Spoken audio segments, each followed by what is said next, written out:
listening to you. Thank you. Thank you, sir. Let me just share my screen.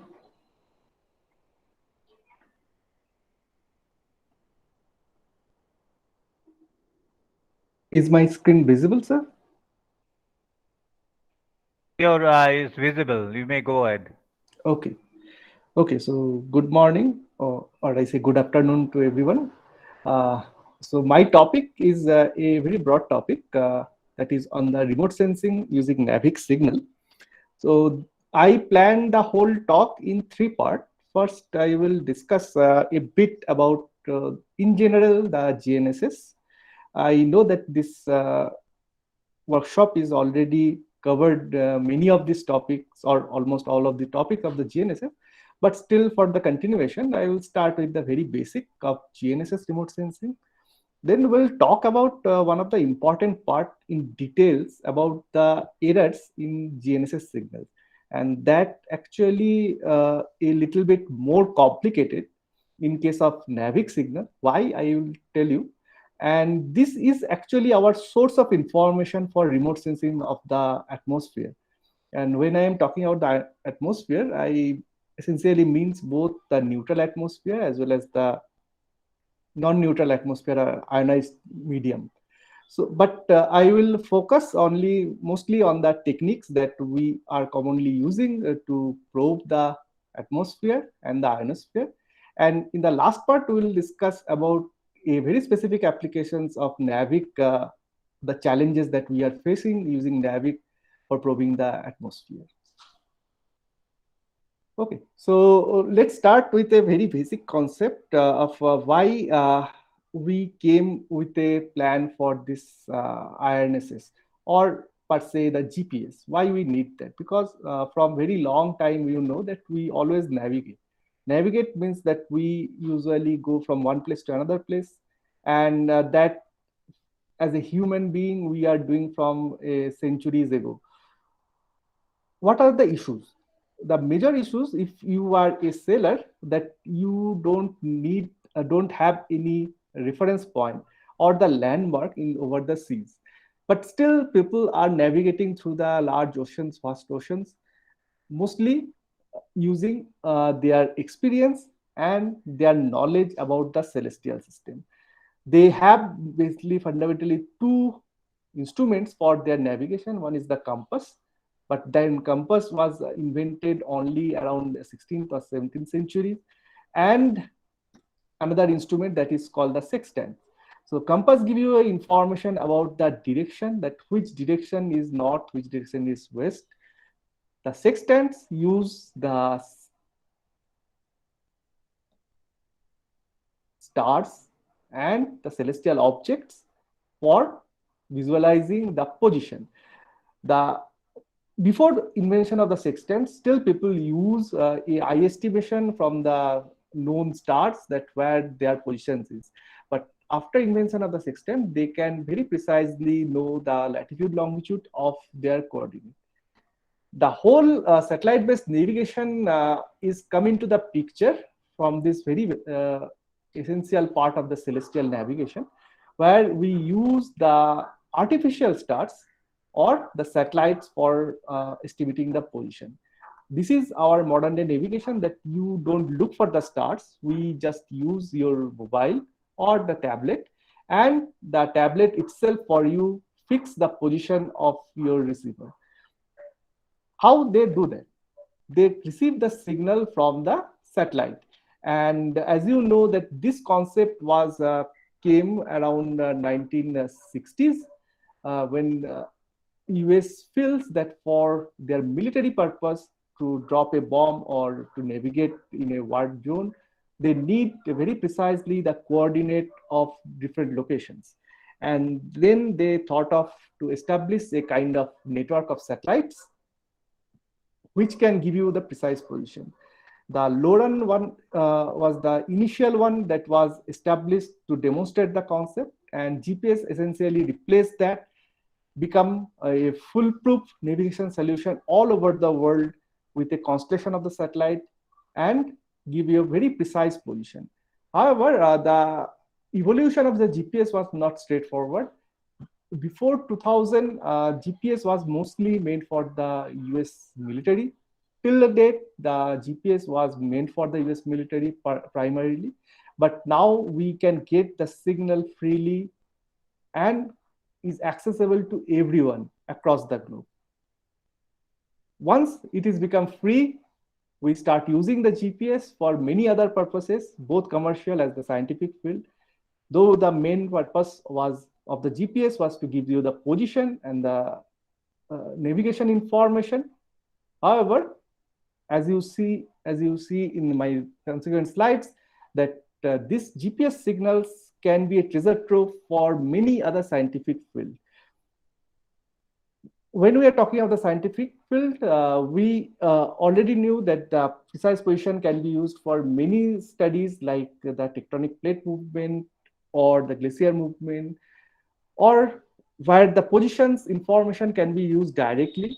However, we are mostly interested to study the portion where this GPS were not meant to study, like in the meteorology and in the ionosphere. But how? So before going to that, we just need to see the current state of art. That the current state of art, the GPS was the first navigation satellite constellation that was available to all users. However, considering there are many constellations came up from different countries, like the GLONASS is developed by the Russia. It is again a full constellation of the satellite which can give you a coverage all over the world. The Galileo by European Space Agency, and then came the Beidou. Beidou is by the Chinese. Here you can see that we are not in that place. We don't have a full constellation of the satellite. What we have is called the regional satellite. And many other countries like India, like Japan, they have their own constellation of satellite which can give coverage of a limited region over the Earth, not the full regions. And here we are just schematically shown that how this different constellation, if you are just looking the satellite, the number of satellites that is evolving the Earth only for this navigation purpose, it is very complicated. There are GPS, GLONASS, Galileo, Beidou, QZS, IRNSS, and many more are coming. In addition to these GNSS constellations and the regional constellations, we also have some what is called the augmentation system. This is again a navigation constellation, but these are not a fully independent constellations. These augmentation systems are usually augment the GNSS constellation. There are several such possibilities of augmenting system. However, we are mostly interested into the space-based augmentation system, where these navigation messages are transmitted by a set of satellites which are not core part of this GNSS constellation, but still serve the purpose of your navigation. And again, US was the first one to demonstrate this SBAS concept that is called the WAS. And these constellations, these satellites are mostly meant for the civil user. So this provides you a much higher accuracy in your position if you are using a augmentation system in addition to the GNSS system. So India also has their own counterpart, which is called the Gagan. So IRNSS is a navigation constellation of Indian, a regional system, and Gagan is the SBAS constellation of India, which both of which are part of this navigation constellation.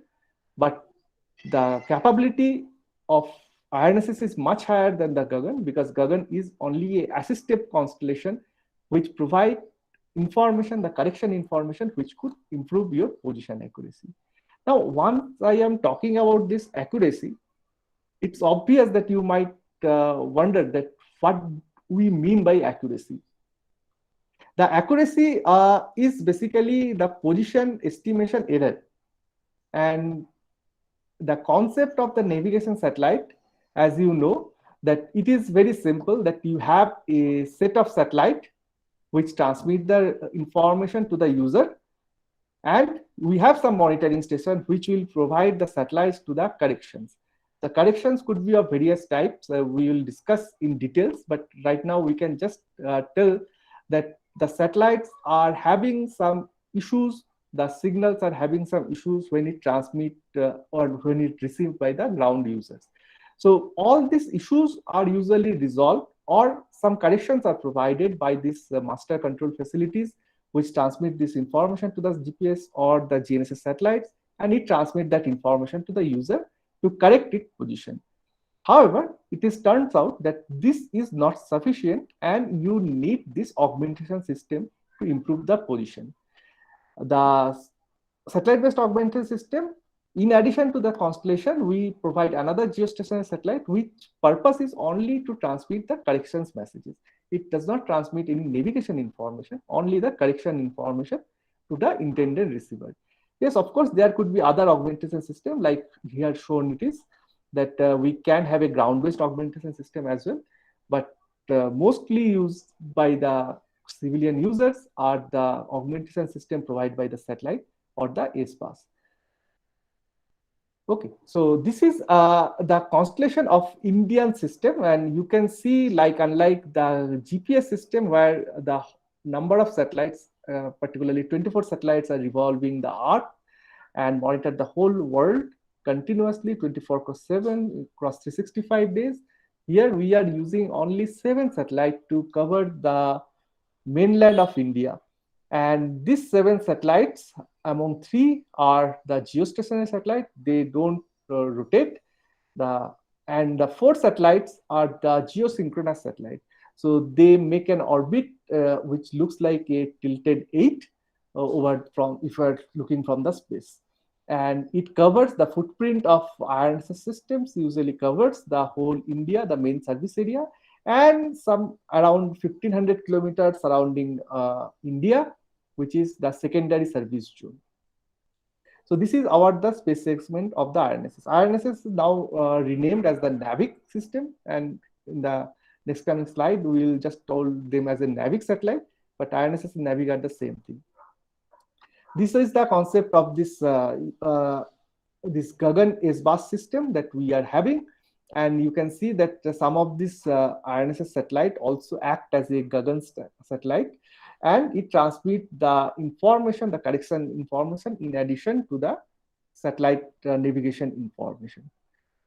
So when we talk about the error, so let's just review quickly about how we determine the position. I hope you already knew that how we determine the position. The position is determined from the based on the principle of trilateration, which is nothing but that once you get a signal from the satellite, if you know the distance between the satellite and the receiver, you can draw a circle, a concentric circle surrounding the satellite position, and you can measure, obtain a solution. If you have 2 satellites, you can, from the intersection of these 2 satellites, you can estimate the position of on your line. If you have a 3 circle, then ideally it should interact in only a single point, only if you measure the distance very correctly. But here we can see that satellites are not on a single point, but intersect over an area. And that is why we need a 4th number of satellite to precisely fix the position, the time corrections of the satellites. And this is where all the errors are actually in there. So from this very simple concept, you can understand that measurement of this distance from the satellite to the receiver, or the approximate distance, that holds the key of your accuracy of the whole navigation algorithm. Now, why or where these errors crept in your navigation message? You know that these navigation satellites are nothing but actually an atomic clock. It doesn't have anything else but an atomic clock, and it transmits only a message which is derived from this atomic clock.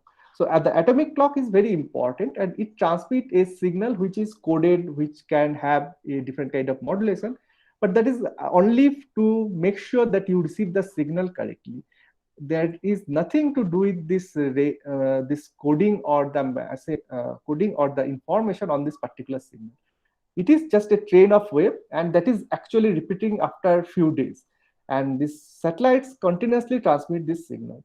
What you received at the receiver is this particular modulation of that particular signal. And your receiver, what it does, it generates a replica of this particular signal, and it tries to match with the signal that is received and the signal that is generated at your receiver pin. And once you get the match, you can, from the distance between this received signal and the generated signal, you can actually estimate it when the signal has been transmitted from the satellite.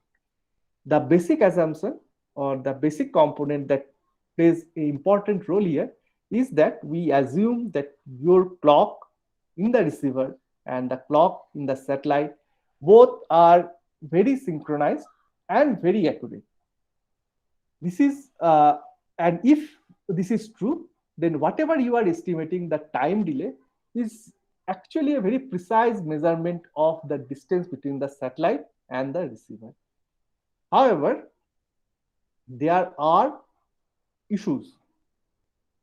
The number one issue is the clock, that we assume that clock are synchronized. That is, in a real sense, it is never be. Your receivers are not using usually atomic clock, which is some kind of cheap quad version clock of this receiver, and that always drift, and these are not stable. So always the error introduced maximum by this clock mismatch between the satellite and the receiver. And also, you know that the satellite, this atomic clock, though they are very stable, however, this again can drift over a period of time. And once you measure the time delay between the received signal and the transmitted signal, you estimate the distance by multiplying the speed of light. So any nanosecond order of mismatch or error in the clock estimation, once you multiply the speed of light, which is at the order of 10 to the 8 meter per second, will introduce a significant error in the position. And this is not the only error. The speed of light, we are assuming again here in this particular simple equation, that is the velocity of the electromagnetic wave starting from the satellite and the receiver. But again, that can vary depending on the medium. So we get two important errors from this very simple concept of this satellite-based navigation. That one is because of the time mismatch, and another is because of this variation of the speed of the electromagnetic wave. So it both will introduce error. There are, however, not these two errors, but there are lots of other error in the GPS. In the INSS, the same concept applies, the same kind of error introduced in the signals. Here, unlike the GPS signals, we are using two frequencies which are not in the L band, but one in the L5 band, which is 1176 megahertz, and another was in the S band, which is 920 megahertz. So these signals are similar, characteristics are very similar to the GPS signals, at least for the L5 band. You know that GPS signals are also have this L1, L2, and L5 bands, and but no constellation of the satellite navigation as of now using S-band signal for navigation purpose except this NAVIC. These signals are all highly directional. However, they can be reflected by solid objects and smooth surfaces like water bodies, and also can be attenuated by heavy rain or dense foliage. However, normally the clouds we don't bother. But this statement is very true for the GPS and not so true for the INSS. The simple reason is because of the using of this S1 band. So the similarity with the GPS, yes, of course, all the errors that we encountered in the GPS are still there in the INSS. In addition, we don't know the characteristics of the S1 band. They supposed to behave similar to the L5 band, similar to the L band signals. However, because this has a little bit higher frequencies, they can be affected by several other errors. So these are the major challenge when you talk about the NAVIC signals.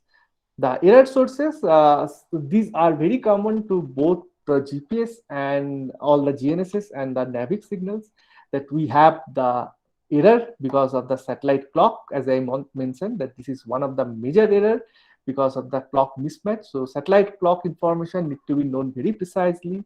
Then there are error because of the orbits, that satellite orbits, because you are drawing a concentric circles around the satellite. So satellite position need to be very precisely known, and the orbit of the satellite should very precisely known.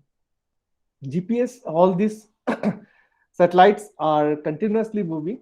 In case of INSS, we have the advantage that at least 3 satellites are geostationary, so they are not moving. However, still in the orbits of both geostationary or the normal LEO, MEO, or any satellite, they all deviate from their position, their intended orbits over the time, because of the drag of the atmosphere, because of the gravitational pull of sun, moon, and earth, and other issues. So determination of orbit or the orbit error are very important. In case of GPS, this orbit corrections are usually provided by this master control facility. These are not in real time. They upload this correction information in the orbit or the precise orbit information after a lag of some time in the website. And if you just go to the IGS web station, which is a short form of this International GNSS Stations website, you can get a precise orbit information of the GPS track, and you can do post processing of your received signals to find out the position very precisely. Similarly, the clock information, they are drifting, the orbit satellite clock drifting, and if there is any issues that are regularly uploaded in that IGS station website, and you get the information of the clock error and the orbit error. Unfortunately, as of now, we don't have this precise orbit information or the clock information from the NAVIC signal. So whatever we are trying right now, we are just trying to see qualitatively how these NAVIC signals can be used for different studies. These two information, we expect that will be provided in due course in next few years, and then your position accuracy from the NAVIC signal or any studies that you are going to use with the NAVIC signal will be very precise. But as of now, these two errors are only available for the other GNSS constellation, not for the NAVIC. Then we can come to the medium of the propagation. The first layer of the medium through which the satellite traverse towards the receiver. First one is the ionospheric layer, where all the ionized medium is there. And I believe that my previous lecture was mostly dealt about this ionospheric studies. So you already knew that what are the issues in the ionosphere. And ionosphere causes signal deviation. However, this ionospheric delay or the ionospheric error can be mitigated or estimated if you know or if you measure the signal in two frequencies. In the GPS, like GPS in the INSS also, we have dual frequency measurement. So this ionospheric error can be estimated. When I am saying that ionospheric error can be estimated, I am making an assumption that we know other parameters of this signal propagation very precisely. I will show you that why that is important to estimate the ionospheric error. The third part is the tropospheric error. The troposphere is again that we are lived in the few tens of kilometers, around 18 kilometers in our locations over India. The ionosphere, this neutral atmosphere is there, and the neutral atmosphere, these are composed of gases, the water vapor, and the aerosol particles. So normally this water vapor in the atmosphere that causes the signal delay, and this can be comes from the clouds or in the water vapor. If there is no cloud, still there is a plenty of water vapor. So the tropospheric delays are always present in your signal, and it again degrade the quality of your positioning accuracy. This tropospheric delay has actually major two parts. One is caused by this water vapor, and another caused by the refractive index change of the atmosphere because of the variation of the temperature and the pressure. So both contribute in the signal delay. However, quantification of these two effects are very difficult because unlike ionosphere, the troposphere is not dispersive. So the two frequencies or three frequencies, whatever you are measured, the effects are always same. So there is no way you can actually mitigate this error or actually estimate this error. The next one is the effect of the multipath. That is again a very important part, because you receive your signal, which can be direct signal or which can be reflected by the nearby object, and that usually happen again in the troposphere. And usually multipath mitigation can be possible, or at least at up to some extent can be possible, if you measure the strength of the signal, because the signal strength have a very sinusoidal oscillation because of this multipath, because of this interference pattern of this reflected and the direct signal. For GPS, there is well-established methodology to how to mitigate or how to estimate this multipath effect. However, for the NAVIC, again, we don't have any well-established method for the multipath effect.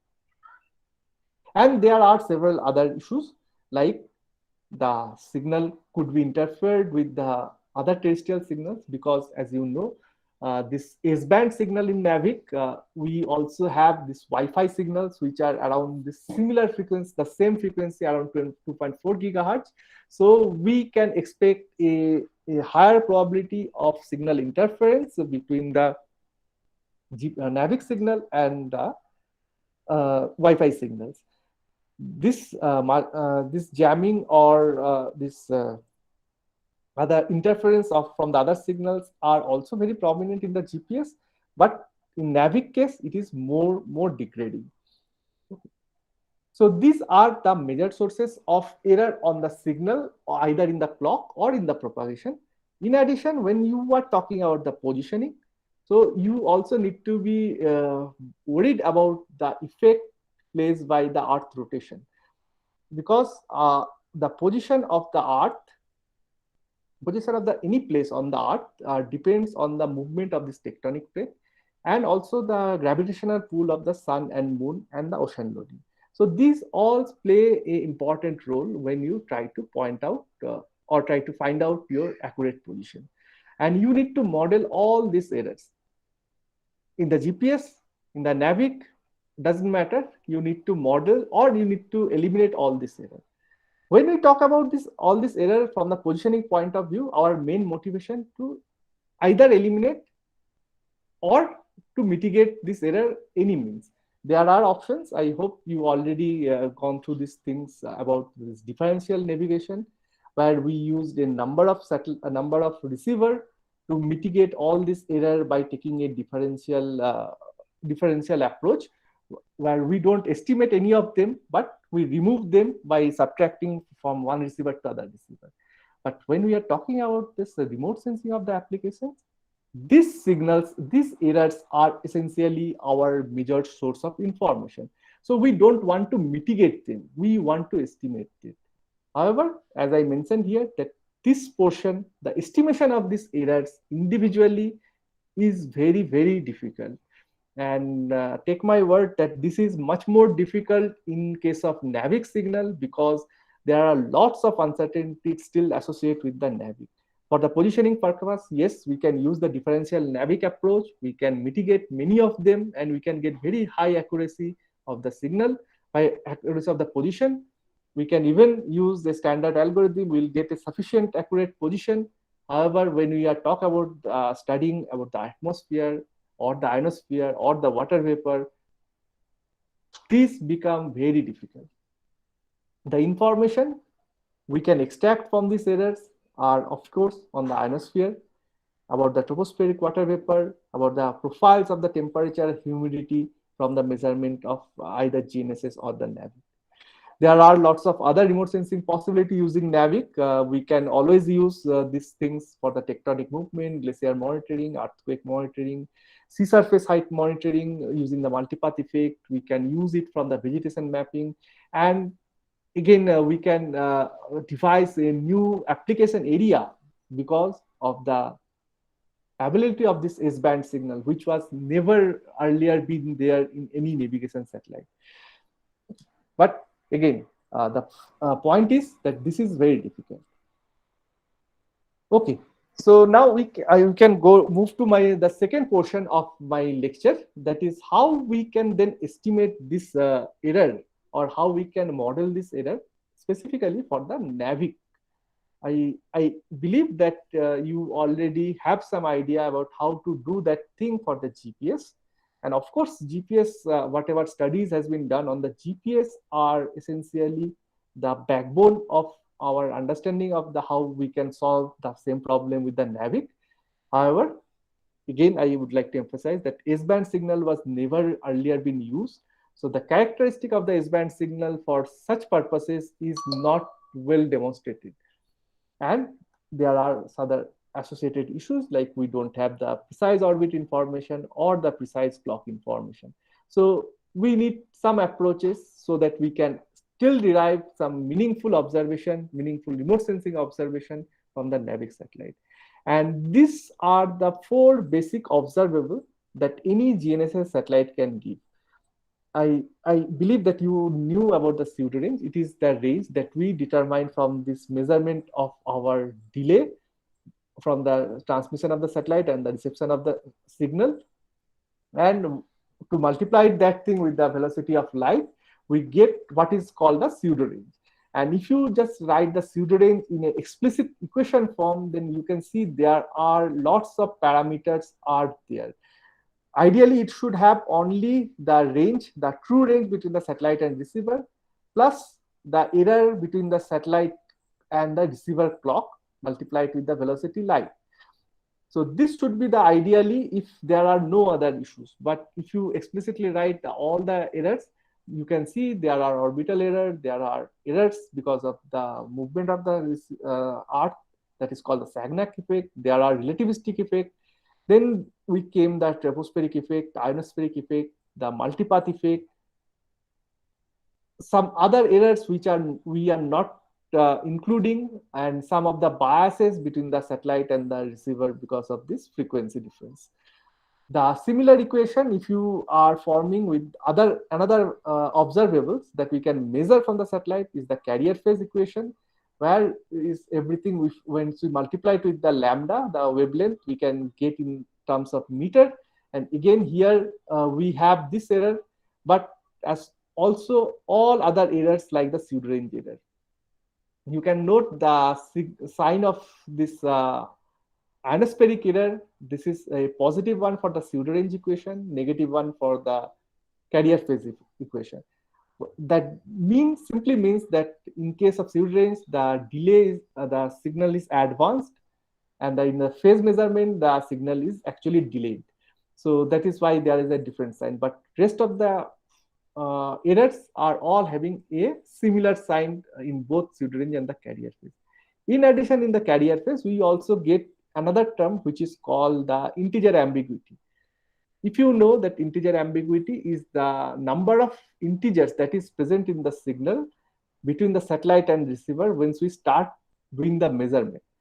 After that, the carrier phase measurement is very precise. We can measure all the phases, but in between what happened, we don't know. So this is usually an integer term, and that is a ambiguous term. We need to find out that, and that is what is called the integer ambiguity. Why we usually prefer these two observables, both pseudo range and the carrier phase? The pseudo range is essentially have no ambiguous term, but this is quite noisy because the measurement of range is little bit more erroneous than the carrier phase. Carrier phase is more precise. However, it has a problem that we need to find out this integer ambiguity term. Then there are another two observables that we can observe from a navigation signal. And one is the Doppler shift. This is another independent parameter that can be measured from this signal that we are measuring at the receiver, and the strength of the signal, or the signal strength, that can be measured either by SNR or by CN0 ratio. So these are the four basic observable we measure from any navigation satellite signal, and these are the only four measurements that we are getting from the satellite. So all our method, all our modeling should either use any of them or a combination of them or all of them. for any of the purpose, for your positioning purpose, for the remote sensing purpose. Normally, for the remote sensing of most of the cases, we use either carrier phase and the pseudo range. The signal strength we use mostly for the studying of the multipath effect. Doppler shift we normally use to find out the velocity of the object. However, here as this NAVIC signal comes into the picture, we see that this carrier phase measurement and the pseudo range measurements are still not that very useful, because the errors in the carrier phase or the pseudo range, all the errors we are not able to mitigate or estimate very precisely. So only options we are remain with, either use the Doppler shift or the signal strength, for or in combination with the pseudo range or carrier phase, the signal strength, the Doppler shift, to constrain our modeling. So let's go one by one about this different effect from the NAVIC perspective. The orbit error that I mentioned, that for the GPS we are fortunate, we are getting this orbit error. That is not possible with a receiver for a user end, because we need measurement from at least different part of the Earth to get the precise information of the orbit. So we are still expecting that NAVIC at someday will provide this precise orbit information. Then if that is provided, then straight away that can be used to correct all the orbit corrections.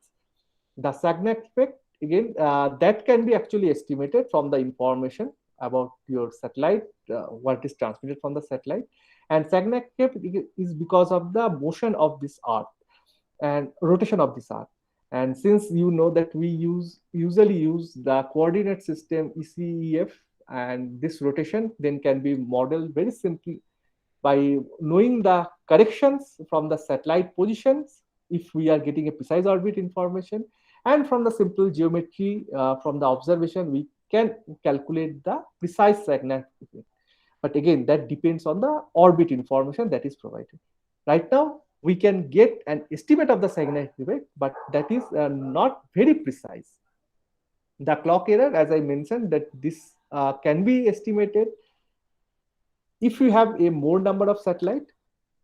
That is, in case of us, we can get. However, when we studied the NAVIC signals in details, we see that there are clock jumps in the NAVIC signal because of some issues in the atomic clock. That effect again cannot be estimated, and we need to rely on the transmitted information, whatever transmitted information by these NAVIC signals. So we are getting only the information from the NAVIC signal, no post information from the NAVIC yet on the clock stability. The other errors we can actually estimate by dividing in two parts. Some of the errors are actually frequency dependent errors, some of the are frequency independent errors, and that can be estimated in very simply using some model. We can start with the last one, the tidal and ocean loading corrections. These are actually a standard corrections that are, if you know the information about the tidal and ocean loading, you can generate the correction for the satellite. And since this information is usually provided by the GPS, so we can use directly that information for the NAVIC correction. The satellite clock bias estimation, again, that is frequency independent. It have the same effect in both the frequencies, because both the frequencies are derived from the same atomic clock. So we can estimate again from the satellite clock bias from the information that we have. But again, please remind that this is again a very difficult thing unless NAVIC provide their precise corrections. The relativistic corrections, once we know the satellite clock correction, we can do that correction, because the speed of the satellites we can estimate, we can roughly estimate, and we can estimate what will be the clock drift and what will be the change in the path because of this relativistic motion. The frequency dependent corrections are mostly because of the ionosphere, and the other portion is because of the antenna phase center. So the phase wind-up corrections and the ionospheric correction, both are frequency dependent. That will be different for your L5 signals and the S-band signal. Here I just shown some of the results and that how this relativistic effect are actually cropped in your signal. So if you measure the pseudo range from the NAVIC signal and if you are don't including the relativistic corrections, so the error will a repetitive error you will get, and the error could be with a range of plus minus 2 meter in your signals. And these are the different colors are actually showing the estimation of this clock relativistic error in the clock for different satellite, and you can see that all satellites are almost repetitive. So that error we can develop a model for this repetitiveness, based on this repetitiveness, and made up some correction on the signal. These are for the geosynchronous satellites, and these for the geostationary satellite. The point is here that this relativistic correction are not similar in quantity for geostationary and geosynchronous. The 1G particularly, you can see the error, the relativistic error are much less than the other two satellites. But this can be, you can estimate. So if you incorporate this correction, this relativistic error, so this is actually, there is a formulation, and we can actually use the velocity of light to estimate with the gravitational field constant to for how much the relativistic error will be. And you can see that if you do the corrections, the error ultimately will reduce much, and you will get only a decimal or centimeter level of error if you do the relativistic correction only for the relativistic error, and that can be possible. Okay, and for this can be possible for both geosynchronous orbit and the geostationary orbit.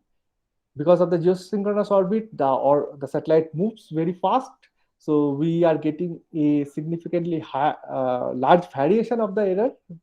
However, in the geostationary satellites, we are getting a relatively less magnitude of this variation. The tidal loading, because of the solid earth and the ocean, can be again model we can use directly from whatever the procedure GPS is following, and we can estimate through this equation uh, that how much error will be, and we can then correct the information for your NAVIC satellite signal. So this is nothing new. This is the same thing that the GPS use. We can use that similar concept here also, and we'll get a reasonable good accuracy for that. And this is the effect, the tidal error. We can show here that how much that will affect the different INSS constellation. And you can see that the error because of the tidal for the both geosynchronous satellite and the geostationary satellite are with a range of plus minus 0.3 meter. That is the maximum. So it is actually very less, unless you need a very precise information about your position or other parameters. You don't need to apply this tidal corrections. But if you require a very high precision measurement of your position, you can use that. The atmospheric error, the standard part from the positioning point of view, if you want to model this ionosphere and the troposphere for the navigation signal for the NAVIC, we can use a very simple set of equation for the tropospheric correction. For the ionospheric correction, we can either have the option to use the dual frequency measurement, or we can create a iono-free combination we'll talk about later, so to mitigate the ionospheric delay. The tropospheric delay, as you've seen here, that it has a two major part. One is coming from the hydrostatic delay, which is dependent only on the temperature and the pressure of the particular area, and the other portion is the wet tropospheric delay, which is because of the water vapor. The hydrostatic delay can be relatively easy to model because the temperature and pressure, it does not vary very rapidly, and you get a very well established equation for calculation of this ZHD. However, for the wet delay, because water vapor can vary within a very short period of time or even from one place to another place, so estimation of the water vapor or the modeling of the water vapor is not practically possible. Only way we can use some approximate model to get a variation of this wet delay. This M is the mapping function of this delays to the direction of the satellites, and these are depending on the elevation angle, and there are lots of mapping functions. Formalism is available. in literature for particularly for the GPS, and some use very simple geometric functions, some use a complicated geometric functions, but ultimately they all intended to map this zenith hydrostatic delay to the slant path. Okay. The hydrostatic delay, as I mentioned, there are lots of models available. The standard model that is currently people use, this is called this UWB model, which is developed by which is a gridded model, and for each location of the Earth, based from the numerical weather prediction model, they estimate what is the tropospheric hydrostatic delay. But for a first-hand approximation, you can always use a standard model like Sastomedian model, where this is a function of the geodetic latitude of the study location and the height of this particular location and the pressure of that particular region, usual pressure of the particular region. And this is not a very bad model. This usually gives a sufficient accuracy if you are not intended to go for very precise positioning. So if you are going for very precise positioning, of course, you need to use these latest models, and this model can be used for the standard point positioning.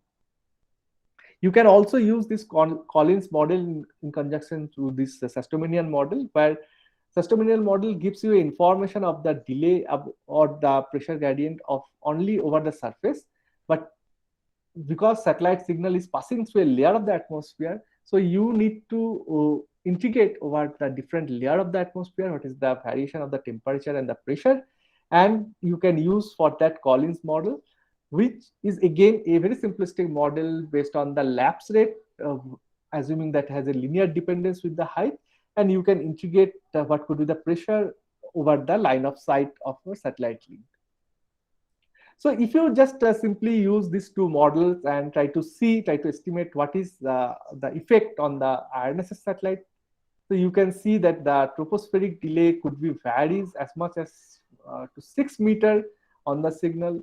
And if you just study how these are dependent on the elevations, you can see that it actually, the weights are actually depends on the elevations, and you get the slant delays, which is again depends on the which type of satellite you are using. That could be a few meter to few 6 of meter to 4 of meter for different satellites.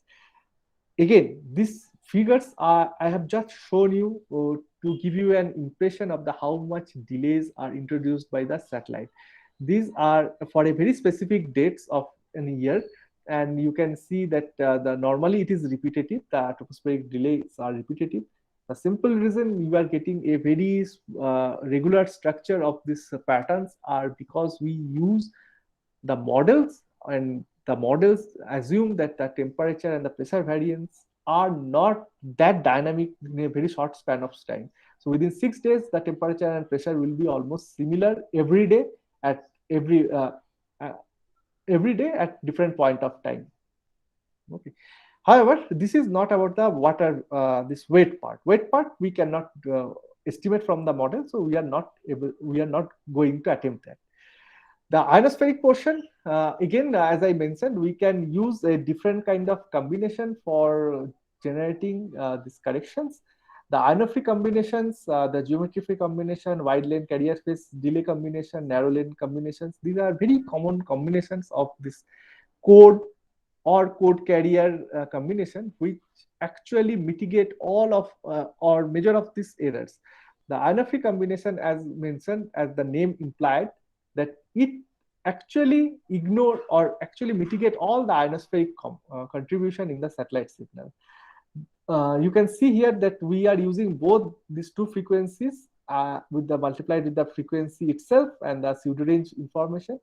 That ionophoric combination can be possible in the both code as well as in the carrier phase.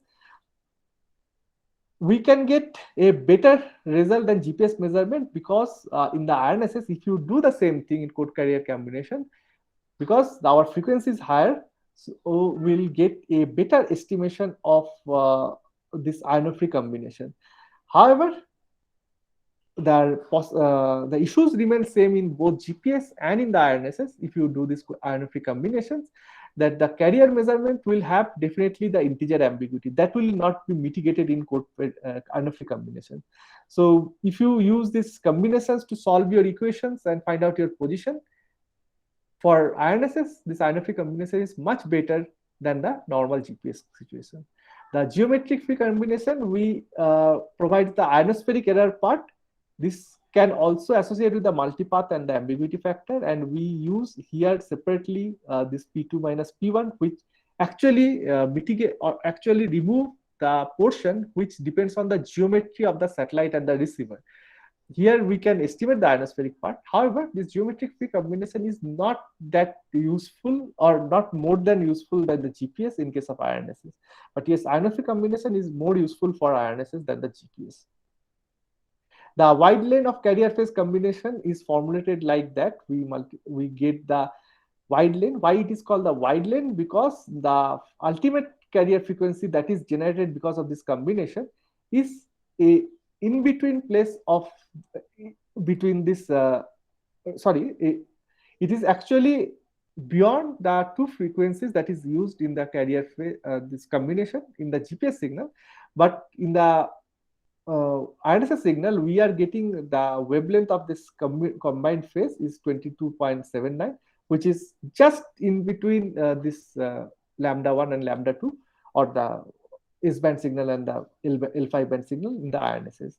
So here we can estimate for ambiguity difference estimation, but since the wavelength lies between these two individual wavelengths, so that is the disadvantage than the GPS, where wide lane wavelength is 4 times greater than the highest individual wavelength.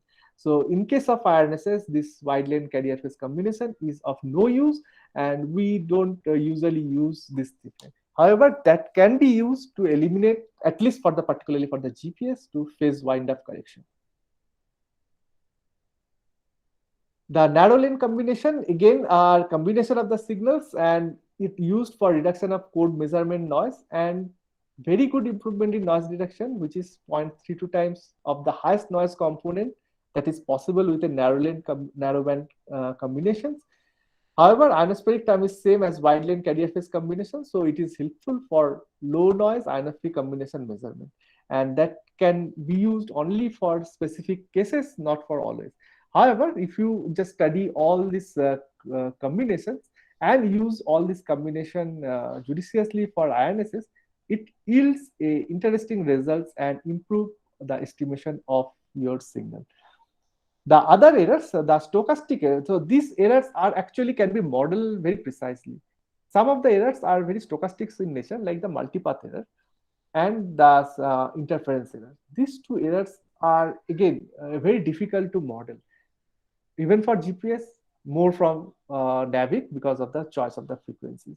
And the ultimate effect of this interference patterns and this multipath error is that often in the NAVIC, more often than in NAVIC than the GPS, you will lose the lock of the signal. Here, that is what is called the cycle slip of the signals, and that is become very problematic issue if you are going to use the carrier phase for any of these combinations. So here we just shown that how this carrier phase cycle slip can happen, and the blue line is actually the cycle slip that is happen. You can see there is a sudden change in the signal if you are calculating your position based on this carrier phase information. It changes because of the cycle slip, and that is because of the loss of lock. And we need to correct all this. The geometry free combination and the Melbourne-Hubana combination, in addition to the number of cycles, can be very useful thing if you want to correct this kind of corrections in the NAVIC. And this is the red one is our algorithm that we developed based on these combinations to correct this the cycle corrections. The ultimate point is to doing all these corrections, all these things is to get a very precise measurement. And since, as already mentioned, this carrier phase measurements are having an issue of integer ambiguity. So what people usually do, that they use this carrier phase measurement to derive or to smooth the pseudo range measurement. And here just we are just showing some of these examples of how that can be smooth and how much improvement that we can make. And you can see that blue are the signals of the pseudo range errors, that is before the smoothing, and the red is the measurement that we guided from this carrier phase, derived from the carrier phase. After doing all these corrections, we can get a error, we can get a very smooth uh, uh, variation of the signals of the effect. And you can note that we mentioned here that the smoothing effect on the ionospheric correction, that means that is the this is the portion of the error that is because of the ionosphere. And you can see that the smoothing actually reduced the variance between the different point of this ionospheric delay measurement that can be possible with the NAVIC. And here, though we have not compared, I have not shown any comparison with the any other standard ionospheric measurement, you can note that the sinusoidal variation of the delay or the error introduced by this ionosphere, which is nothing but the ionospheric delay, is following a repetitive pattern almost every day. And we are getting a maximum at some normally a fixed portion of the time, which is the local noon for India, and we are getting a very repetitive picture. So it says nothing about how much accurately we measured about the ionosphere yet, but it gives an impression that if once we do all the corrections, the corrections is at least okay. Otherwise, we will not get this kind of sinusoidal variation, this kind of repetitive pattern, which patterns are actually in line with what you can expect from the ionospheric measurement. And once we employ this ionospheric model, this delay model in the actual estimation of the position, you can see that the position retrieval of the error become quite significant, and we get a roughly 2 meter only with the ionospheric correction, nothing with the all other corrections. Okay, so I am not going beyond this detailed corrections here as of now. But if you deploy all this correction one by one, so your position accuracy will finally reach up to a centimeter to decimeter level in the NAVIC. Beyond that, with a single receiver, it's not possible. We have not able to go beyond the accuracy of a few centimeter to decimeter level, in fact, in the NAVIC signal. Of course, this is the similar procedure if you follow with the GPS, because we have the precise clock and orbit information. You can even achieve a higher accuracy than the NAVIC. Okay, so I hope till now we are able to cover the basic concept of the different errors that are present in the navigation signal. And we already seen that how these errors are actually giving you information of the ionosphere. We can also get that information of the precipitable water vapor from the wind tropospheric delay. That portion we have not modeled because there is no model available for that. But if you can measure the position very accurately by correcting all this error, and if you know the position of your receiver very precisely a priori, then from the difference between these two errors, you can relate it to the precipitable water vapor. That is one of the approach to estimate the precipitable water vapor from ground-based instruments. And there are lots of such networks is now coming up in different places of the world using the GNSS measurement. So we want to try the same thing with the NAVIC thing. But we already told you that major problem is that because of the unavailability of this clock error or the orbital error, our accuracy will not be comparable with the GPS accuracy. But still, we expect that we can get the trend correctly from this NAVIC measurement. So that was our goal. Yes, of course, temperature and humidity profiles are possible, but for that, we usually prefer to get a receiver on the LEO satellite. Profiling is only possible from the occultation measurement. Without occulting from the ground receiver, it is not possible. So we have not attempted that, but that is quite possible, and we are actually planning to study that thing. But for that, we need a NAVIC receiver on the satellite. The upper atmosphere, again, electron contents, we already demonstrated that that is possible, and how much accurately we can get that from the NAVIC, I will show that.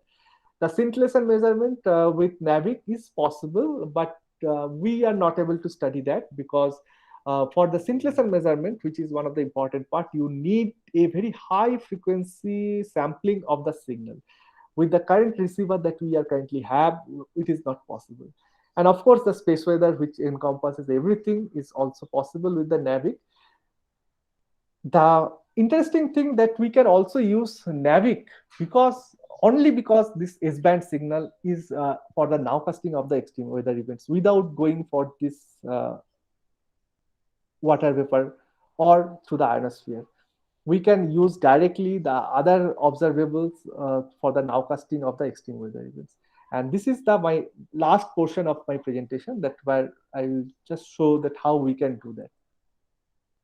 Okay, let's start with the very simple thing that the total electron content. As you already understand, this total electron content is a parameter which actually quantify the ionosphere, or we can use that TEC or the total electron content to characterize the ionosphere.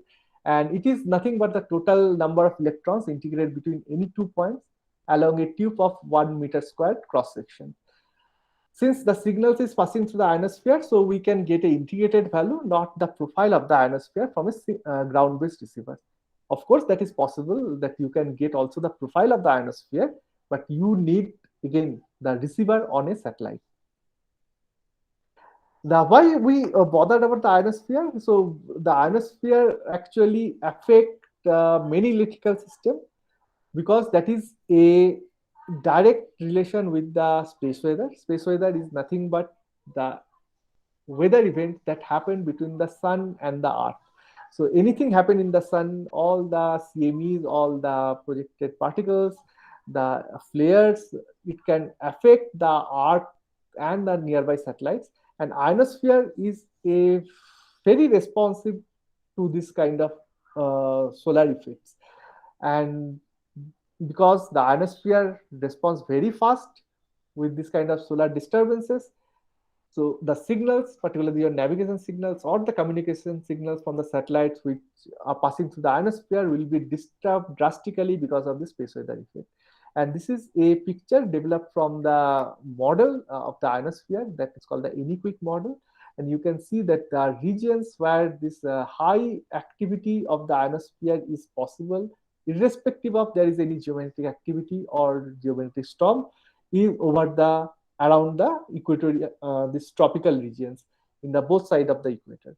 And unfortunately, India is on this high active region. So studies of the ionosphere is pertinent for the particularly for the India from the point of view of getting the communication signal or the navigation signal uninterrupted. This is also important. The measurement of the space weather and the ionosphere is also important for the high latitude locations. For but for the other reasons, because in their locations, these solar storms can actually knock out the electrical systems.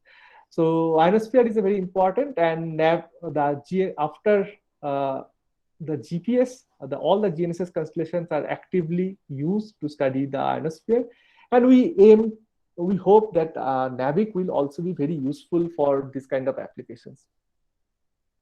As I mentioned, that estimation of the TEC is actually straightforward, that if you have a very precise measurement of your pseudo range or the carrier phase in the two frequencies, you can use a kind of formulation where we can estimate the first order variation of the total electron content, just solving this very simple equation.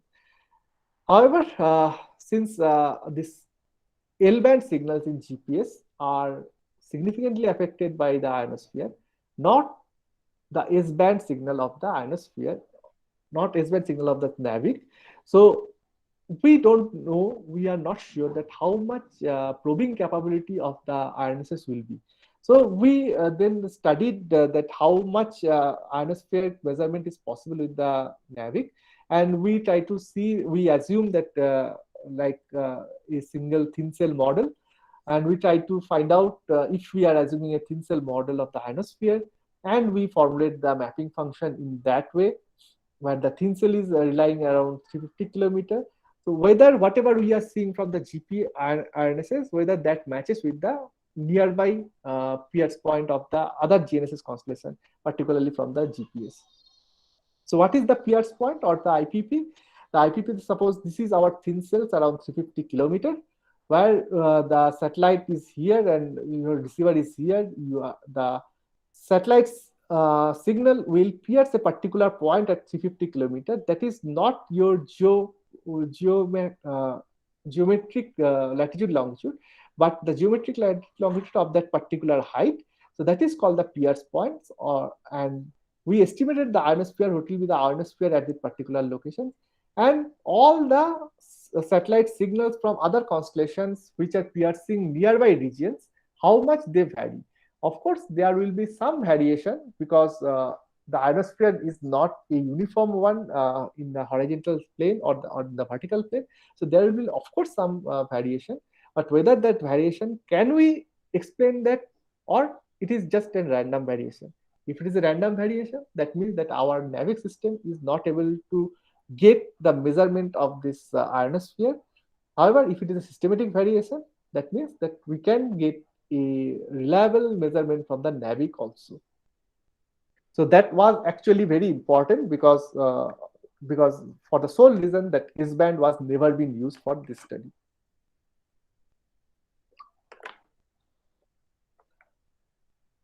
Now you might ask that since there are a number of GNSS constellation is available, so there are a number of signal path. So why, if NAVIC is not able to do that, then what is their harm? There is no straightforward answer to that, but I can tell you the advantage if NAVIC can able to probe the ionosphere.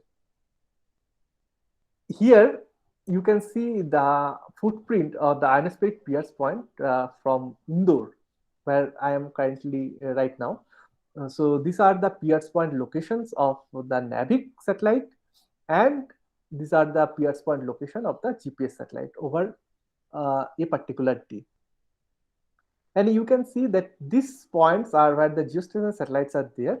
The Pierce points are not varying very much because this is a geostationary satellite, and that is a very important. We are having measurement from three different constant location where we are getting measurement continuously 24/7 365 days. So if you want to study the traveling ionospheric delay waves, or the scintillation patterns of a particular location, or the response of geometric storm of a ionosphere, a particular location's information is very important. And since these are not varying, so any error in your estimation will be always a relative error. There will be no absolute error if you are doing the study on the relative sense. So all the error in the first day, the second day, third day will be repetitive. There will be no change in your conclusion if you get a measurement from over a long period of time. Moreover, these satellites are actually, if you plot the elevation angle variance, these satellites never go below 30 degree.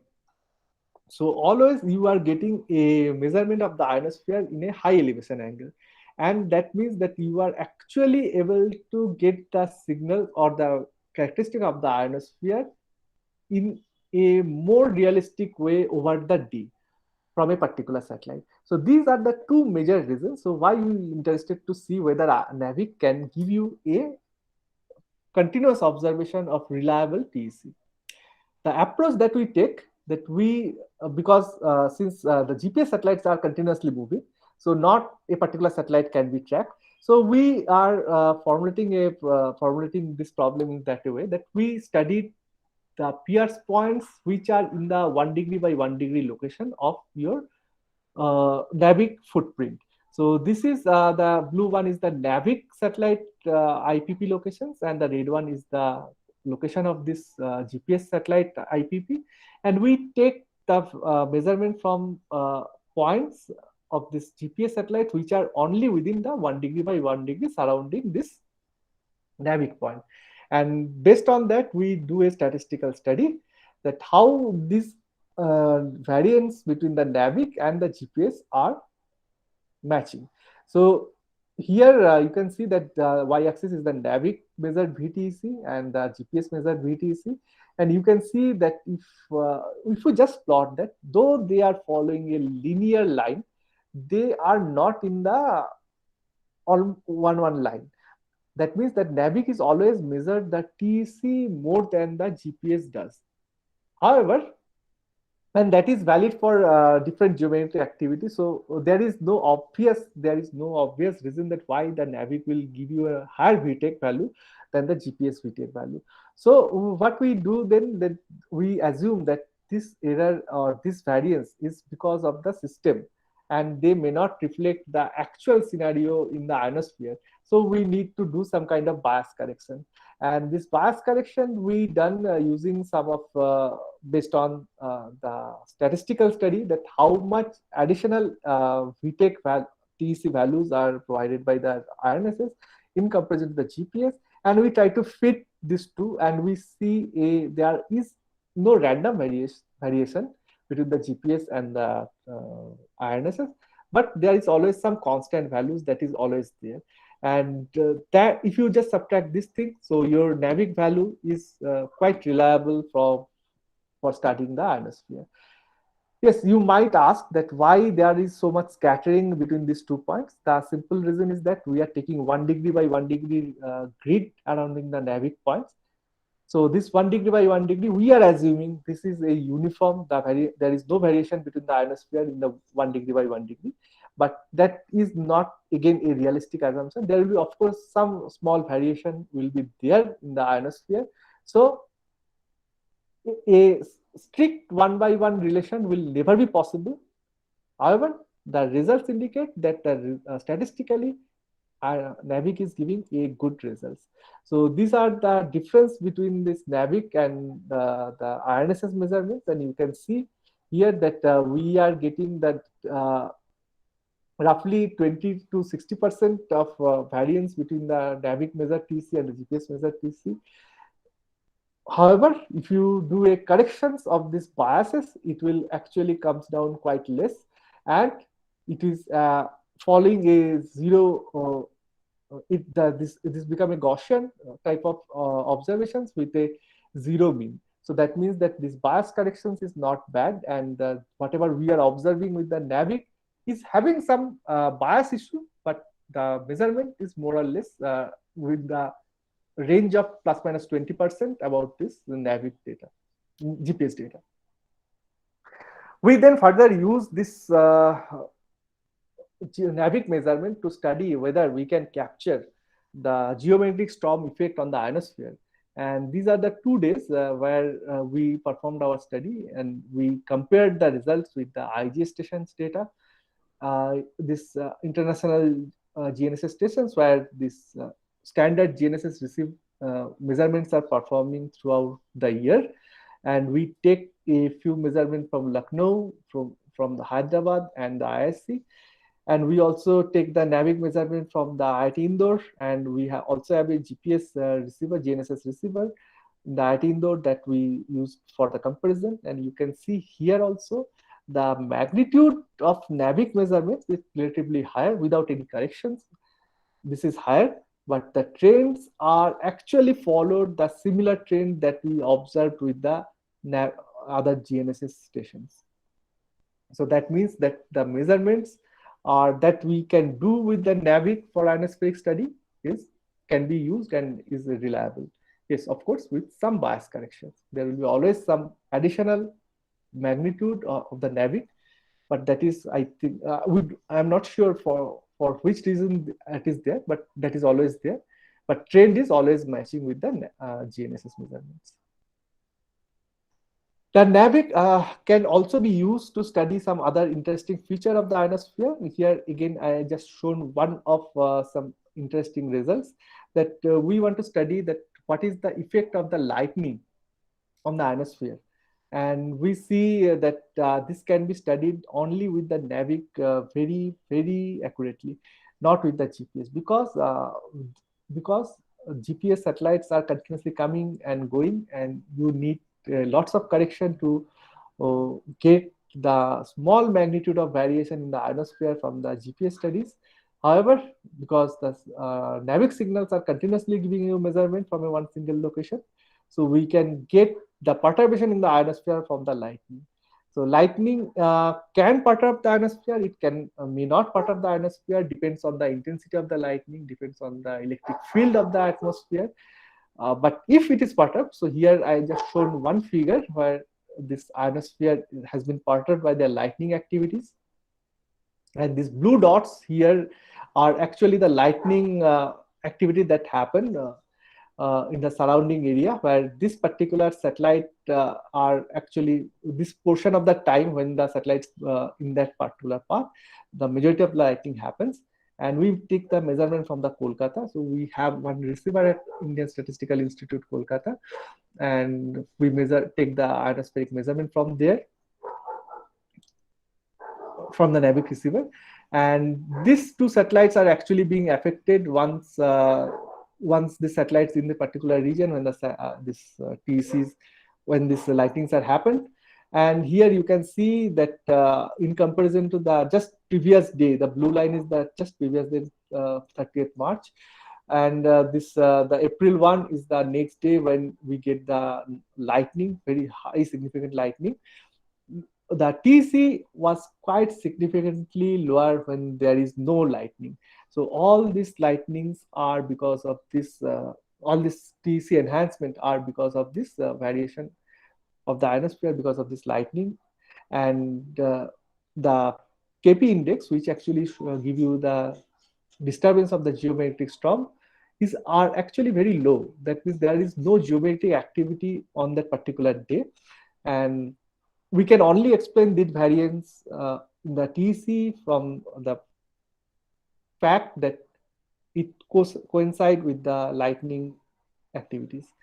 So, but this is again something that we are actually currently exploring, but I'm just showing here to give you an idea that we can also study the several effects on the ionosphere with the NAVIC. Okay, so the precipitable water vapor, so we can come down to the lower atmosphere.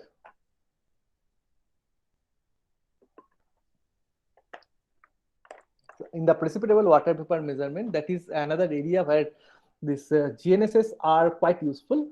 So normally the precipitable water vapor measurement is very important, because this is one of the important input for your numerical weather prediction models.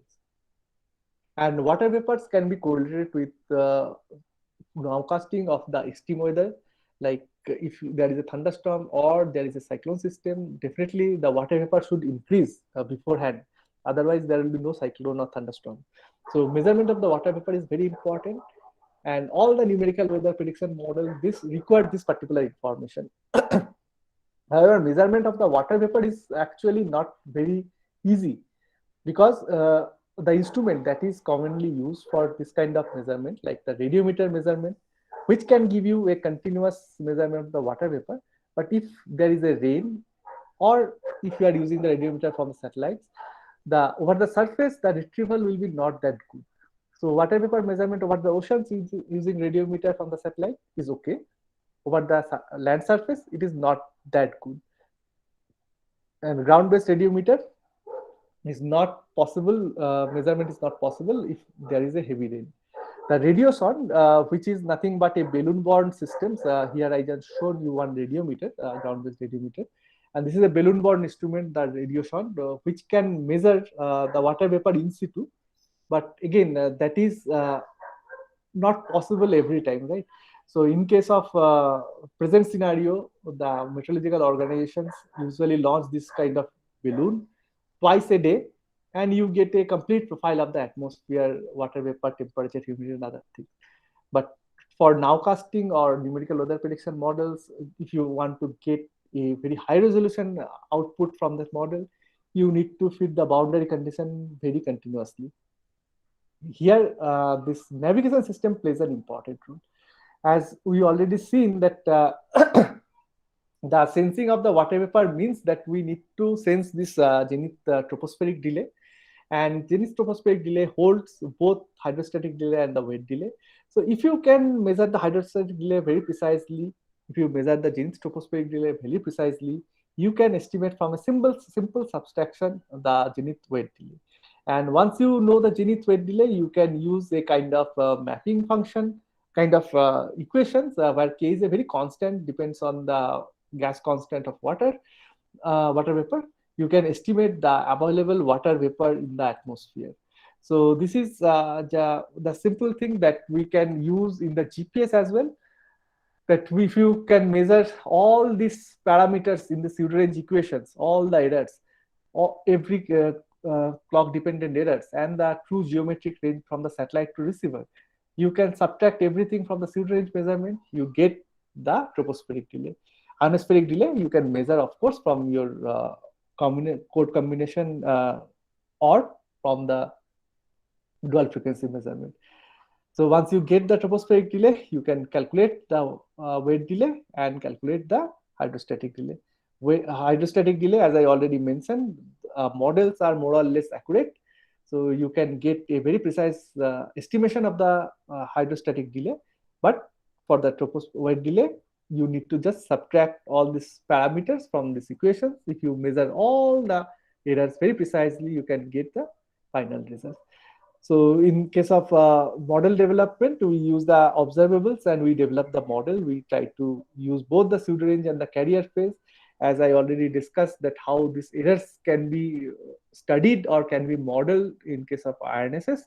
We use all these things from this particular equation. We finally form a linear expression of this sort and use a Kalman filter to estimate the parameters of the different errors. And we finally get the output, the total zenith delay, and we can use this zenith delay with the known temperature and pressure information to get the total water vapor information. However, as I already mentioned, that we stuck here because the precise ephemeris information is not possible and precise clock information is not possible with the NAVIC. So whatever we are getting is not very precise for the water vapor estimation, but yes, of course, that is precise enough for you to get the trend of the tropospheric delay. So this is some of the results that we are able to achieve, that we can get the zenith tropospheric delay, which is quite smooth. So we use a Kalman filter to estimate that. And initial portion of this, you can see some variations is there, but after that, a few days, the measurements are actually not that noisy. We are getting a more reliable estimation of tropospheric delay. And when we compared with the data from the ECMWF, which give you every 6 hours information of the tropospheric delay, water vapor and tropospheric delay. So we can see that the zenith tropospheric delays, we are able to match the trend, but yes, no, we are not able to get the desired accuracy to move forward for the water vapor estimation. We expect that once this orbital information and the clock information will be there, this model will give you a final output of the water vapor with sufficient accuracy. Okay, so the last of my topic is that since we established that this NAVIC can be used reliably for studying of the atmosphere. However, with some error, with some issues with the non-availability of some of the important parameters from the NAVIC yet, we thought that why we are relying on this only carrier phase and pseudo range information. Why we are not using the other two observables for to find out other ways to find out about this lower tropospheric phenomena. So we thought of using this variation of the signal strength for detection of the thunderstorm system. And why we focus on the thunderstorm system? Because as you know that the lightning, which is a major part of thunderstorms, are actually increasing day by day, and that is directly related to the climate change effect. And you see that India here is one of the region where the stroke density is very high. And if you just open the newspaper a few days ago, there are several lightning strikes in different places of India, and many people died. So this is just a compilation of a newspaper article that you see that in the last 20 years almost, the number of people has died because of the lightning. Okay, so this is the number of death that is there, and death rates is actually increasing because of this lightning over the years. So we thought that if we can use this information of the water vapor for predicting the lightning, that would be great. But with the NAVIC, we are not able to get the water vapor very precisely. So let's see if we can get the signature from the other observable as well. So the logic, the reasoning is behind that. There are previous studies that if there is a thunderstorm system, the water vapor will be significantly increased. However, we are also interested in this portion where the phenomena is lightning happening. In the lightning cases, you need a charge separation and sufficient water vapor. So if you can measure the water vapor, that is fine. If you are unable to measure the water vapor, whether we can use the charge separation. As I already shown you, that the signature of the lightning on the ionosphere we are able to detect. Can we get the signature of the lightning on the signal itself so that we can use directly that information for developing a forecasting model? So we move forward and trying to investigate the other variables, other observables on the NAVIC signals. Since there is a charge separation, there will be a latent heat release of that from this lightning phenomena. So of course, there will be a change in the density of the atmospheric constituents. And that means that the signal strength might also be affected. And fortunately, since these S-band signals are quite far from this L-band signal, so the CN naught variation may be drastically changed for this S-band. And that is the basic assumption we took for when we start trying to see that if we can use that particular thing. Okay, so here is just the variation of the CN naught that we studied over the different seasons, that how they are affecting. We don't bother about whether that day has any lightning, thunderstorm, or rain.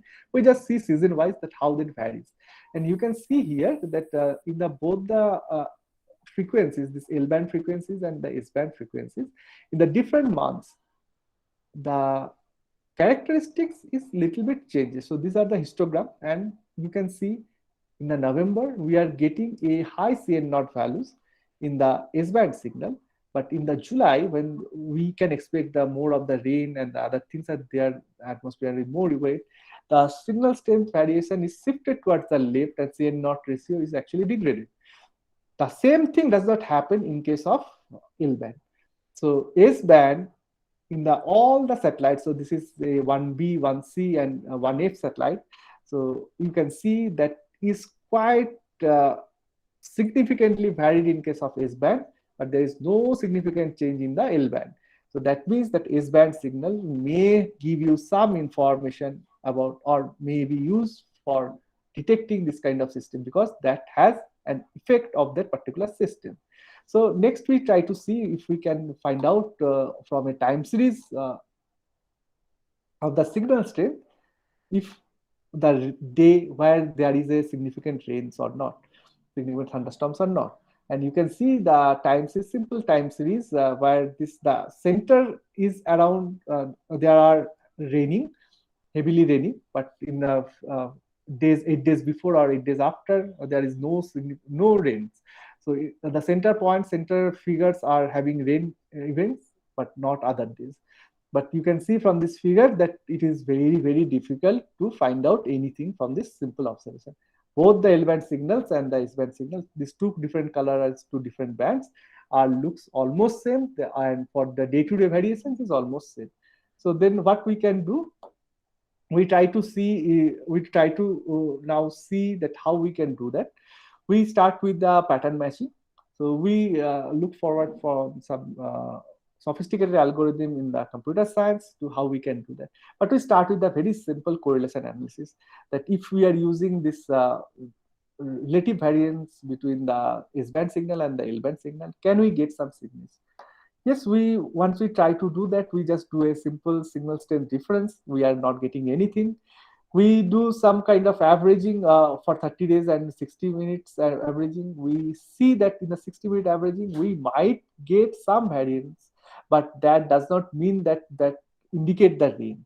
There are no rain signatures where also we are getting some variance between these two signals.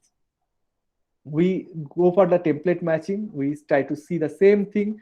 We are not getting any signature where only the raining portion or the thunderstorm portions are indicated.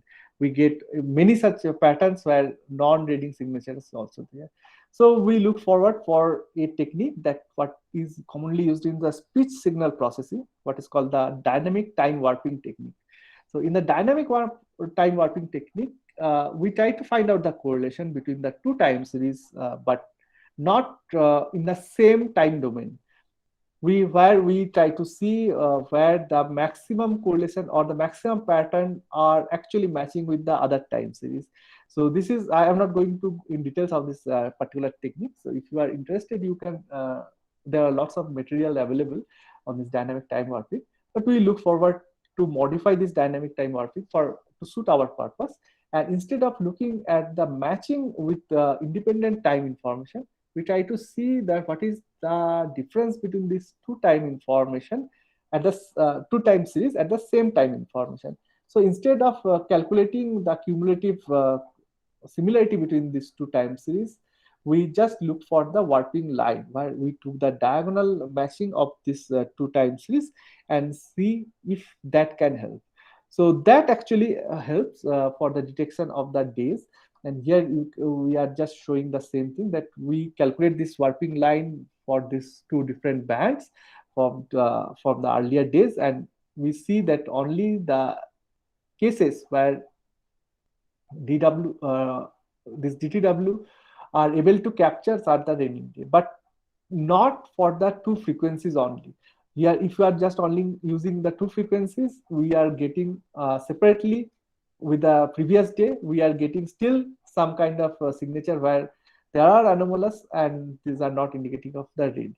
But when we try to get the thing DTW for the previous day's information and as well the two bands information, we are able to get the signature of the starting of this thunderstorm events very precisely from this DTW approach. So this work has been actually published already in the IEEE Geoscience and Remote Sensing in 2020, and you can actually see the paper for the further details if you are interested. And we deployed this technique to study the thunderstorms for number of events, and we see that always these are able to capture the movement of the this cloud systems, the heavy cloud system. And here as well, you can see that this is a Doppler radar pictures, where the cloud system is moving from the left to the right, and the satellites are, because we already seen that the NAVIC satellites are located in different parts of the India. So the leftmost satellites are first affected in the, which is IRSS 1V, then the IRSS 1C is affected, and then only IRSS 1E affected. And that actually highly correlate with the movement of this high thunderstorm system. The same thing we also studied for the two cloud system, that whether our system can capture the movement of two independent cloud, and we can see the same thing, that we can able to capture the movement of the two cloud system from different locations. And I think this is a nice animation. I don't know whether, yeah.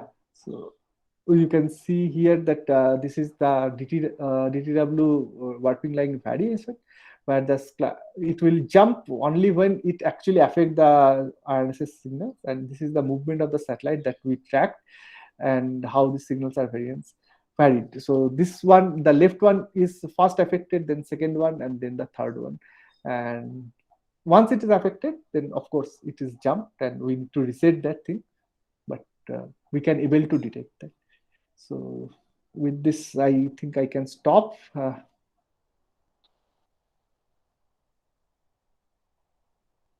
Yeah. So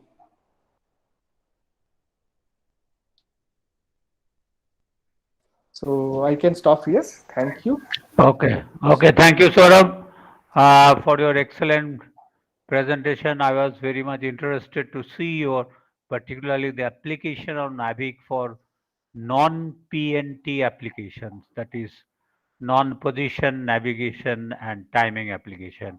You have illustrated and nicely explained many other application other than purely precision, positioning, and timing. So it was a very interesting and informative talk.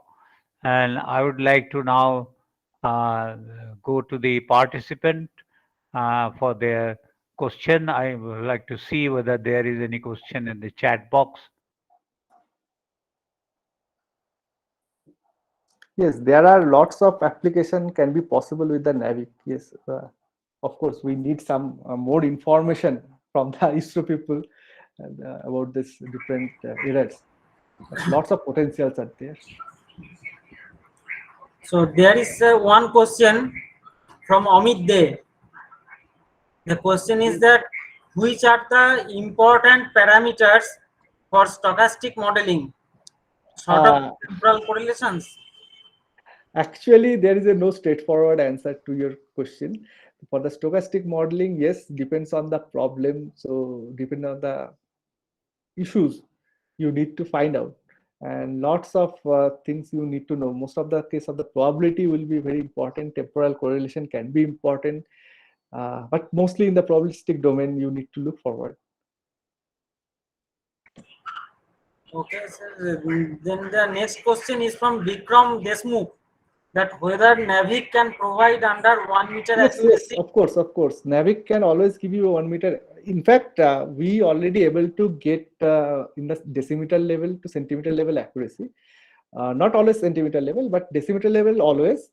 Only thing that you need to model all these errors that I already mentioned, and two major errors that we have to rely on ISRO when they provide this orbital error and the clock error, satellite clock error. So once they provide that, you can even go for centimeter level post-processing error. That will be possible. Right now, you can go up to decimeter level. Absolutely, no issue.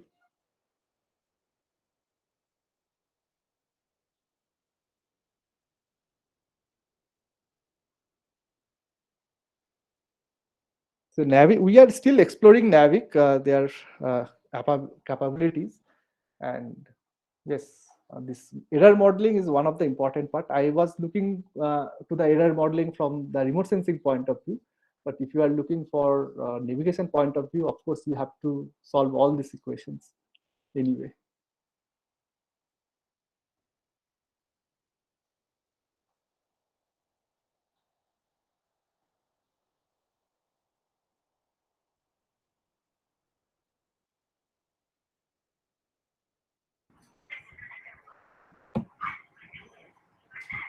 So, sir, till there are no more questions, one question is that what kind of background is needed if one wants to do research in numerical modeling of weather?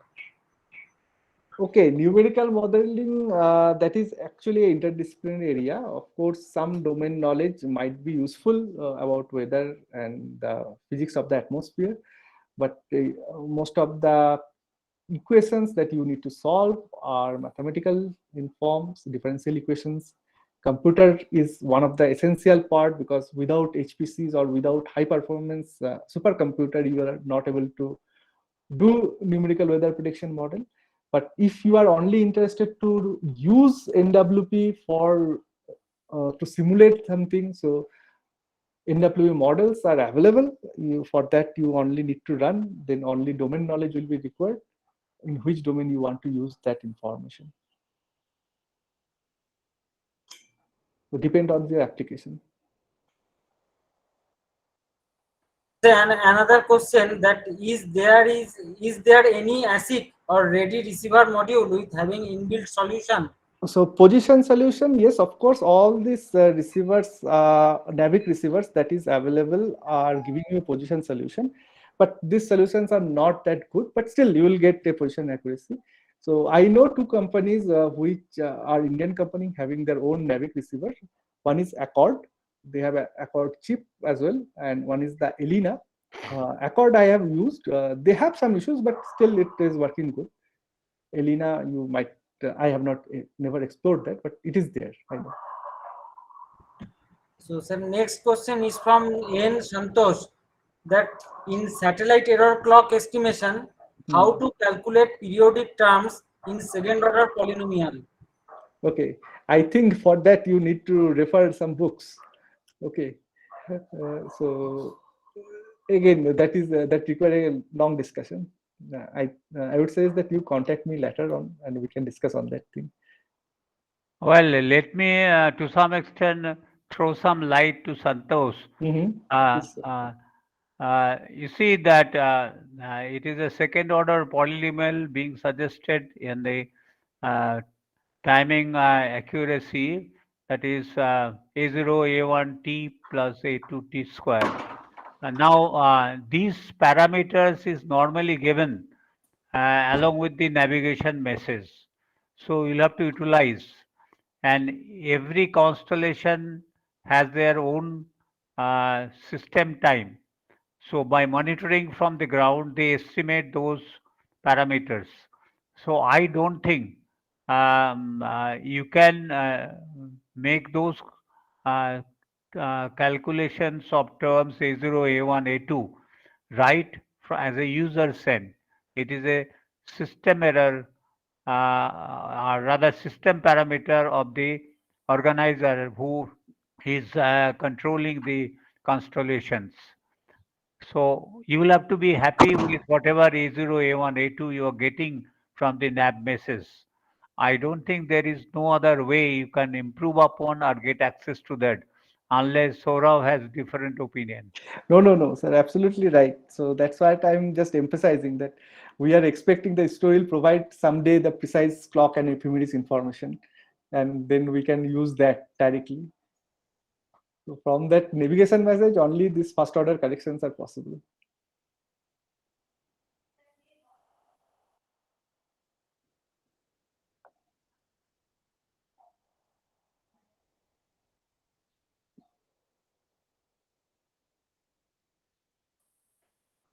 Okay, I do not find any questions, but you can still give the participants an opportunity to, uh, uh, if you do not like to go on chat box, you can unmute your speaker, yeah, microphone, and straightforward come forward with some questions if you like, because Dr. Saurabh Das is here for a couple of minutes more, and so you are free to ask question if you have. Yes. Yes, I understand this topic is a little new for many of you. No, Mostly. but it's a very interesting, and this is a subject being researched in many parts of India. I know many organization is really giving a lot of time to that. Yes. You must be in contact with many of them. So it's not a very uh, unfamiliar subject. It's a very hot topics. So Yes, yes, this is a very hot uh, topic. uh, Yeah. and so anybody please come forward if you have any questions. So of course you have an opportunity to contact him directly through email if you like. But Yes. a front to front question answering is much more convenient to clarify your doubts. Please go ahead if anybody would like to have any questions. Because I am seeing that more than 70 participants is here around. Only 2, 3 questions has come up. Anybody would like to? Otherwise, would like to close session, would like to not to delay your lunch if you are very impatient for going for lunch. But still, we have time. You may think couple of minutes to put some questions if you like, or come on a chat box.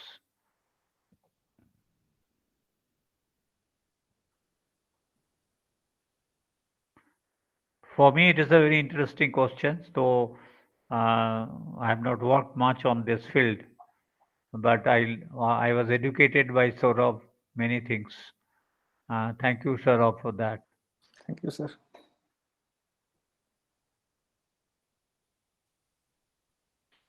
Okay, it looks like there is no other question. So, if it is so, then I would like to thank Dr. Thorab Das. I personally know him for quite some time. He's a very good worker, and I am very happy to see that he has really done a lot of work in IIT Indore. Um, I recently got to know that you have shifted from India's of Statistics ISI to Indore. I didn't know that. But Oh, anyway, it's good that you are working and doing a lot of work, very good work. Uh, Particularly your professor Animesh would be very happy to know that you are doing very well. So anyway, before conclusion, I'd like to thank you for your excellent presentation, and I liked your presentation because you have not only talked about the elementary things of the GNSS, but also uh, talked about a lot of errors and elaborated on this. And also, it was interesting to see that you have given very special applications which is not related to the positioning or timing. And this is very interesting information for me and maybe to the participants who are really trying to go into that field. Thank you very much, Saurabh. And thank you, sir. thank you. Thank you very much for having your time to be here and give your presentation. Thank you very much and have a nice day. Thank you, sir. Thank you all. Bye. So I'm So, disconnecting.